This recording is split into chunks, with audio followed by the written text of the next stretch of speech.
Pope Francis has turned his discerning eye toward Joel Osteen's megachurch empire, declaring it's time to tell everything. He says there are many things no one realized about Joel Osteen and his ministry. In his comments, the pontiff spotlights overlooked issues that could redefine modern evangelism. While Osteen's Lakewood Church is celebrated for its global influence and technological prowess, the Pope highlights a side many have ignored: data privacy, financial transparency, and ethical stewardship. Francis argues that the true measure of faith lies not in polished sermons or social media presence, but in integrity, transparency, and accountability. His reflections reveal a cautionary tale for religious leaders like Osteen, who navigate the digital age. Technology and faith are a double-edged sword. One of the most pressing concerns for organizations like Lakewood Church is the threat of cyber attacks. This is fairly new territory for faith-based organizations and one that is often overlooked by leaders like Joel Osteen. The Pope has used the Catholic Church's own experience as a guideline for Osteen to follow. As religious institutions increasingly adopt digital platforms, they become attractive targets for hackers seeking to exploit vulnerabilities. These attacks can take various forms, from ransomware that locks critical systems to phishing schemes designed to steal sensitive information. For a high-profile ministry like Osteen's, Pope Francis said the stakes are particularly high. Lakewood Church handles a vast amount of data with hardly any transparency about how that data is secured. This data includes personal information from donors, congregants, and employees. The data often includes names, addresses, financial details, and even prayer requests, information that could be devastating if compromised. The Pope stresses that anything that happens within the context of faith is sacred. A breach could not only damage Lakewood's reputation but also erode the trust of its congregation. Another concern arising from the intersection of technology and faith is the ethical use of data. Pope Francis has underlined how important integrity is for ministries like Osteen's. Modern megachurches like Lakewood collect vast amounts of information through online platforms, mobile apps, and donation portals. While this data is invaluable for tailoring services, managing resources, and fostering engagement, it also raises questions about privacy and accountability. For example, congregants who submit prayer requests online may not consider the possibility that their information could be stored, analyzed, or even shared with third parties. Similarly, donors who contribute through digital platforms might assume their financial details are secure, but breaches or poor management practices could expose them to risks. The ethical dilemma lies in balancing the benefits of data-driven insights with the responsibility to protect sensitive information. There is little, if any, transparency in Osteen's data management practices, and this, the pontiff says, is a crisis waiting to happen. In this brave new world where ministries like Lakewood use technology to spread the gospel, corporations that provide the digital infrastructure for megachurches also play a significant role in the equation. Many churches like Osteen's rely on third-party platforms for hosting live streams, processing donations, and managing communication. While these services offer convenience and scalability, they also introduce potential vulnerabilities. Data shared with corporate partners may not be subject to the same ethical standards as data managed in-house, leaving congregants exposed to potential misuse or exploitation. Pope Francis has expressed doubts about whether this is taken seriously enough, especially with transparency being rather low on the agenda. The dual nature of technology as both an enabler and a risk creates a complex challenge for ministries like Joel Osteen's. The pontiff says that, on one hand, digital tools have allowed Lakewood Church to thrive in a rapidly changing world. On the other hand, the same technology has introduced new risks that demand vigilance, accountability, and ethical decision-making. To navigate this double-edged sword, religious institutions must prioritize cybersecurity and data privacy. This includes investing in state-of-the-art security systems, conducting regular audits, and training staff to recognize and respond to potential threats. Transparency is also crucial. Congregants should be informed about how their data is collected, stored, and used. Moreover, leaders like Joel Osteen must recognize the broader implications of their digital strategies, and Pope Francis says there is no way to know if this is happening. As public figures with immense influence, they have a responsibility to set an example for ethical technology use, ensuring that innovation serves the mission of faith rather than undermining it. And that is non-negotiable, according to Pope Francis. Pope Francis's reflections on technology and evangelism, particularly in the way Joel Osteen and Lakewood apply it, offer a valuable perspective on these challenges. His call for balance and responsibility in the digital age resonates deeply with the realities faced by modern megachurches. For Osteen and others, the journey forward requires embracing the benefits of technology but also addressing its risks with integrity and foresight. The story of technology and faith is about more than just tools and platforms, it's about trust.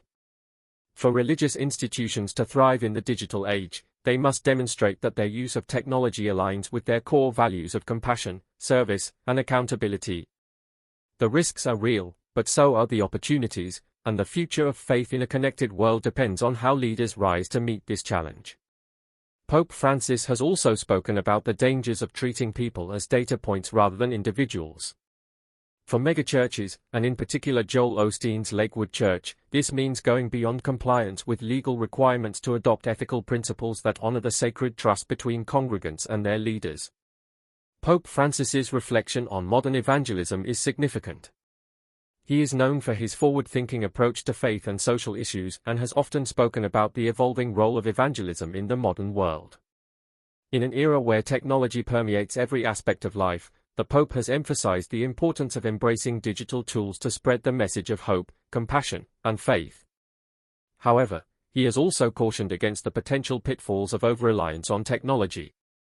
In his comments, he has specifically referred to ministries like Joel Osteen's and his Lakewood Church. Time and time again, the pontiff has called for a balance between innovation and authenticity, and on each occasion, those who needed to hear the message clearest seemed to miss the mark. His reflections on modern evangelism provide a striking lens through which to view the rise of figures like Joel Osteen. Social media platforms, live-streamed sermons, and mobile apps have become vital channels for reaching believers across the globe. During the COVID-19 pandemic, for example, the Vatican embraced virtual communication to connect with millions who could not attend Mass in person. In doing so, Pope Francis demonstrated how technology could foster a sense of community even in physical isolation. But simultaneously, the Pope has warned against the dangers of superficiality in digital evangelism. Technology is a gift from God, he once said, but it must serve humanity, not the other way around. He has highlighted the risk of reducing faith to sound bites or transactional interactions, and he urges religious leaders to maintain depth and sincerity in their messages. For Pope Francis, the message is clear: technology must be used ethically and with purpose in the service of faith. The digital world should complement, not replace, genuine human connection, and this is the greatest potential pitfall for Joel Osteen and Lakewood. He says from televised sermons to YouTube broadcasts, Osteen has demonstrated a mastery of digital tools to amplify his message and connect with a global audience. His ability to adapt to emerging platforms has allowed Lakewood Church to remain at the forefront of modern evangelism. However, Osteen's approach exemplifies both the opportunities and challenges outlined by Pope Francis. On one hand, Osteen's polished and accessible presentations have introduced millions to his message of hope and positivity. His use of social media has enabled him to reach a younger, tech-savvy demographic that traditional religious institutions often struggle to engage. Through short, inspiring posts and live-streamed services, he has created a sense of immediacy and accessibility that resonates with audiences worldwide. But the pontiff has questioned whether Osteen's reliance on media has come at the expense of deeper theological engagement. Pope Francis's cautionary words about the risks of shallow digital evangelism seem particularly relevant here. Osteen's sermons are often framed around themes of personal success and empowerment, and they have been criticized for prioritizing individual prosperity over communal faith and spiritual growth. This critique raises questions about whether the medium's influence has shaped the message itself. Despite their differences in style and focus, Pope Francis and Joel Osteen share a common goal: to inspire and uplift people through faith. Pope Francis's reflections on modern evangelism offer valuable insights for leaders navigating the complexities of the digital age. The Pope provides a framework for ensuring that faith remains a source of connection, community, and transformation. Joel Osteen's rise to prominence is a story of vision, adaptability, and an acute understanding of modern media's power to amplify influence. From the moment he stepped into the pulpit at Lakewood Church, Osteen's approach to ministry was unlike anything the religious world had seen before. His journey was rooted in the legacy of his father, John Osteen, and it ended up transforming a modest Houston congregation into a global powerhouse of faith. Central to Osteen's success has been his ability to harness the power of media. From the beginning, he understood that technology could extend the reach of his ministry far beyond the walls of Lakewood Church. His sermons were professionally produced and broadcast to millions of viewers worldwide. Unlike traditional televangelists who often focused on fiery preaching, Joel's calm demeanor, engaging smile, and uplifting messages made him approachable and relatable. Lakewood became a global powerhouse. His media strategy extended to publishing as well. In 2004, Joel released his first book, Your Best Life Now: 7 Steps to Living at Your Full Potential. The book became a New York Times bestseller, sold millions of copies, and cemented his reputation as a motivational figure. Subsequent books, such as Become a Better You and The Power of I Am, further expanded his influence. In his unique style, Osteen blends spiritual advice with self-help principles. Social media also played a crucial role in Joel's rise. Platforms like Twitter, Instagram, and YouTube allowed him to connect directly with millions of followers. His ability to adapt to changing technology ensured that his ministry remained relevant in an increasingly digital world. So, Osteen's ascent was not just about preaching, it was about personal branding. He became the face of Lakewood Church. His name and image became synonymous with its mission. His polished appearance, consistent messaging, and focus on positivity set him apart from other religious leaders. This branding extended to every aspect of the church, from its social media presence to the design of its facilities, LED screens, concert-quality sound systems, and a sleek aesthetic more reminiscent of a. The modern conference center aesthetic became Lakewood's trademark under Joel Osteen's leadership, making it resemble more of a modern conference center than a traditional church. This megachurch model played a key role in the success of Lakewood, with weekly attendance exceeding 50,000 and an annual revenue of over $80 million, turning Lakewood into a financial and spiritual juggernaut. Its programs ranged from youth ministries to international outreach initiatives, with its influence extending far beyond Houston. By the late 2000s, Joel Osteen was more than just a pastor, he had become a global phenomenon. His sermons were broadcast in over 100 countries, and his events filled stadiums around the world. His ability to connect with audiences from diverse backgrounds made him a unique figure in modern Christianity. However, Osteen's rise to fame was not without challenges. Critics accused him of oversimplifying theology and focusing too much on prosperity and self-help. Those with a more traditional bent argued that he failed to address the deeper spiritual and social issues facing his congregation.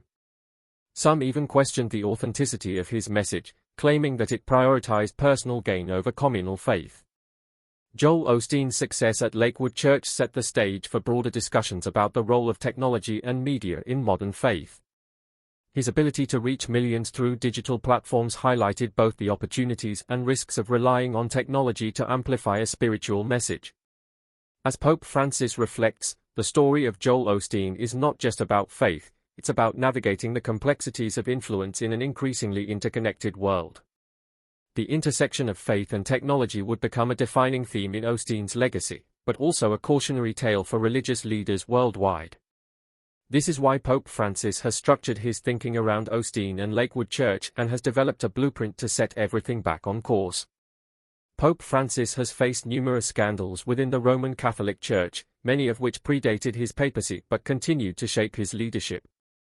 These scandals include financial mismanagement, allegations of corruption, and widespread clergy abuse. His approach to handling these crises has emphasized transparency, institutional reform, and public accountability, strategies that stand in stark contrast to how megachurches like Lakewood typically manage their own controversies. Pope Francis believes this is something few realize about Joel Osteen. He seems to resist transparency and public accountability at every turn. From the outset, Pope Francis has acknowledged the Church's failures and sought to implement systemic change, particularly regarding clergy abuse.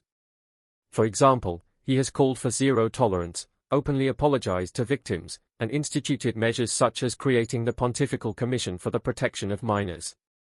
His commitment to transparency is evident in his push for independent investigations and public reports, even when the findings have been deeply damaging to the Church's reputation.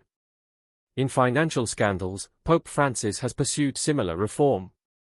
He established the Secretariat for the Economy to oversee Vatican finances and enforce accountability. High-profile cases, such as the trial of Cardinal Angelo Bayeu for alleged financial improprieties, underscore the Pope's willingness to address misconduct even at the highest levels of leadership.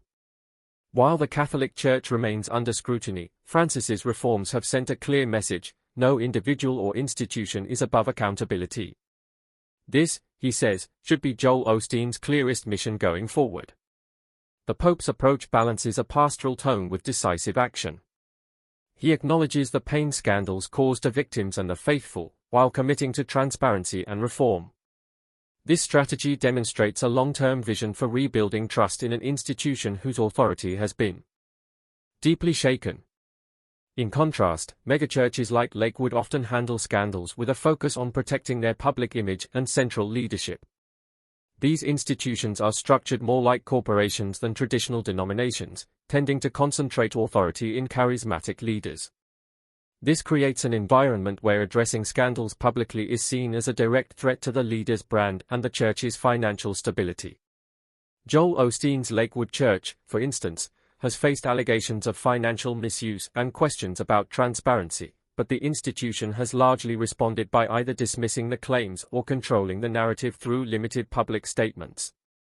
The Pope argues that this approach prioritizes damage control over accountability and shields leadership from scrutiny rather than addressing systemic issues. Megachurches often avoid public acknowledgement of wrongdoing and instead rely on internal investigations or statements of denial. This contrasts sharply with the Catholic Church under Pope Francis, where external audits and public disclosures have become integral to crisis management. The differences in how scandals are handled stem largely from structural and cultural factors. The Catholic Church is a global institution with centuries of history. It is deeply hierarchical but also publicly accountable to its followers and critics worldwide. Scandals within the Church often demand a global response due to their widespread impact. Megachurches, however, are typically self-governed and lack external accountability mechanisms.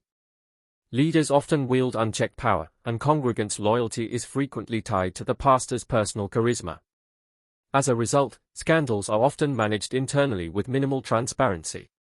Pope Francis has put forward a basic plan for reinvigorating faith-based leadership and has asked Osteen and Lakewood to take note. In a simple and ultimately executable blueprint, he offers a way to balance tradition and modernity. In his mind, megachurches like Lakewood and leaders like Joel Osteen are on the brink of losing their way, but if they follow his simple steps, all can be turned around. Francis views technology as a powerful tool for spreading the gospel. It is capable of reaching millions with messages of hope and spiritual guidance. However, it can never replace genuine pastoral care. For the Pope, technology must enhance, not diminish, the leader's role as a shepherd. While Joel Osteen is highly visible, so much so that people might see him as a friend in their living rooms, his personal contact with his flock is minimal. Leaders like Osteen should be present for their congregations, the Pope says. They should embody humility and service rather than becoming distant television superstars. This critique is particularly relevant to megachurches like Lakewood, where charismatic figures often dominate the narrative and risk losing the community connection at the heart of faith. Equally vital is the protection of sensitive data entrusted to religious institutions. Pope Francis has repeatedly stressed that faith leaders must safeguard the dignity and privacy of their congregants. With the increasing reliance on digital tools for outreach and administration, the risk of data breaches and misuse grows. Leaders like Osteen must prioritize robust cybersecurity and ethical data practices to maintain the trust of their communities. Transparency, both in data and financial management, is a cornerstone of Francis's vision. Religious organizations, particularly megachurches, wield immense financial power, yet without proper oversight, this power can lead to misuse and disillusionment among the faithful. The Pope has championed regular audits, financial disclosures, and ethical allocation of resources to ensure that funds serve the community rather than Personal ambition. Such practices not only reflect good governance but also honor the spiritual mission of faith-based organizations. Still, many, if not most, megachurches resist this kind of openness. Not many realize this about Joel Osteen, but Lakewood is one. There is no transparency about his ministry's management of the vast mountains of personal data they collect, nor about their finances. This new era of leadership offers an opportunity for institutions like Lakewood Church and leaders like Joel Osteen, the Pope says. If they adopt these principles, the result will inevitably be restored trust and meaningful connections. By embracing accountability, ethical and transparent technology use, and a return to humble service, religious leaders can inspire a renewal of faith and purpose. As Pope Francis has said numerous times, hope is the virtue of a heart that does not close in on itself. The hopeful path forward for all religious institutions lies in transparency, integrity, and service, values that, when upheld, can transform both leaders and their flocks. The Pope's vision of financial accountability is rooted in his long-standing advocacy for transparent management not only in religious institutions but across all sectors of society. He often emphasizes their importance, ensuring that financial integrity reflects the moral and ethical teachings of the faith. Under his leadership, the Vatican has taken notable steps to reform its financial operations, setting an example that resonates far beyond the confines of Catholicism. He has highlighted this as a primary concern about Lakewood and Joel Osteen's leadership style. Pope Francis's call for financial accountability stems from his belief that the Church must model ethical stewardship of its resources. For the Pope, accountability is not just about adhering to laws or regulations but about maintaining trust and credibility with the faithful. The Church's resources are the patrimony of the people, he has said. He has also repeatedly emphasized that financial mismanagement, whether intentional or due to negligence, erodes public trust and the Church's mission. Francis views accountability as an act of service to the community, ensuring that resources intended for charity, education, and evangelization are used effectively and ethically. The lack of transparency at Lakewood is not something everyone is aware of, and according to Pope Francis, only Joel Osteen can fix that. Since becoming Pope in 2013, Francis has implemented sweeping reforms within the Vatican's own financial system. Historically, the Vatican's financial practices were shrouded in secrecy, much like Joel Osteen's ministry. This led to numerous scandals that tarnished its reputation. In response, Pope Francis introduced the Secretariat for the Economy, which was created to oversee all financial activities of the Vatican. This office operates with clear guidelines and reports directly to the Pope. Its goal is to ensure that financial decisions align with the Church's mission. Under Pope Francis, the Vatican also began conducting regular audits to assess the financial health of its institutions and address any irregularities. These audits are part of a broader push for greater accountability. In addition, Pope Francis has mandated the publication of financial reports, a significant step toward transparency. These reports provide insights into how the Church allocates its resources, demonstrate a commitment to ethical management. In one of his most pointed remarks, Francis criticized leaders like Osteen who prioritize financial gain over spiritual service. A leader must live simply and humbly, serving others with what they have, not enriching themselves at the expense of their mission, he said. The pontiff's perspective directly challenges the culture of excess and self-promotion that has often been associated with some megachurch leaders, specifically people like Joel Osteen. Osteen's celebrity lifestyle, with his private jets and multi-million-dollar homes, clashes directly with the principles of humility and service. He says the Pope's emphasis on financial transparency offers a blueprint for religious institutions worldwide, including megachurches like Lakewood Church. While the Vatican has its unique challenges, its journey toward financial accountability highlights the importance of trust and integrity. Churches that fail to adopt similar measures risk alienating their congregants. After all, financial mismanagement undermines the very principles they aim to uphold. One of Pope Francis's most impactful statements on this issue calls for leaders to see money not as an end, but as a tool to serve. This perspective encourages a shift from accumulating wealth to redistributing resources in ways that align with the Church's mission. Lakewood's lack of transparency and Osteen's lifestyle imply that this redistribution does not happen in a way that resonates with the mission evangelical leaders should see as paramount. As religious institutions face increasing scrutiny, Pope Francis's leadership offers a path forward. His reforms demonstrate that financial accountability is not a burden but an opportunity to rebuild trust, reaffirm mission, and serve the community more effectively. For leaders like Joel Osteen, these principles present a challenge to embrace greater transparency and ethical financial practices. Do you think megachurches like Joel Osteen's Lakewood should adopt more transparent and accountable principles in their management? Share your opinions on this hot potato with us in the comments, we'd love to hear. For now, we're out of here. Catch you in the next video.